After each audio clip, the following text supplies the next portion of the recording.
Ito yung ano, sinasabi kong susunod na project namin guys. At malaki talaga to. Ako ay nalulula dito sa taong nagtatrabaho.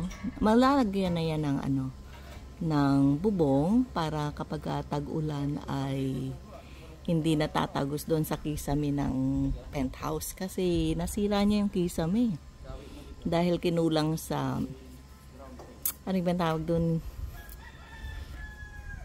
yung i-apply para hindi tumagos doon sa flooring yung tubig ulan. Yan, pati yung hamba na yan papalitan dahil nabulok. Yun na nga, dahil nga sa wala siyang bubong. And yung bubong na gagawin, ayan, pati yung bridge na yan ay matatakpan na rin. Inabot kami ng ilang taon bago napagawa ito kasi alam nyo na yung ano, pinanggalingan ng pera para maitayo ito ay unti-unti lang. Tuwing sweldo, nagbubukod or ipinapadala talaga lahat. So, ang lahat ng bagay, tiyaga-tiyaga. Kaya lang, yun nga, kapag kapos, ayan, marami rin siyang nasisira. So, next time na, halimbawa, magpapatayo ulit ng building, kailangan ay nakahanda na talaga yung panggastos.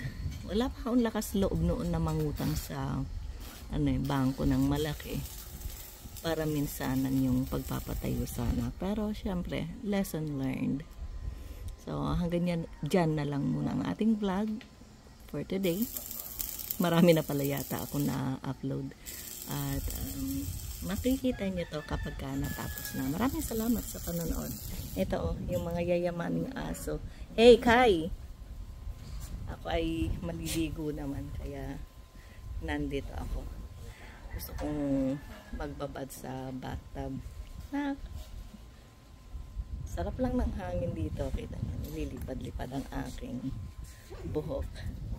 Yan na ang ating view. Mountain view.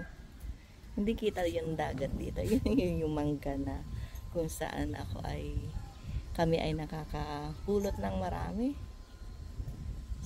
Sarap talaga ng hangin dito. Kaya lang alam nyo pa pala, nakakaitim talaga yung hangin dito galing sa dagat. Napahaban naman ako. So bye bye na. Bye.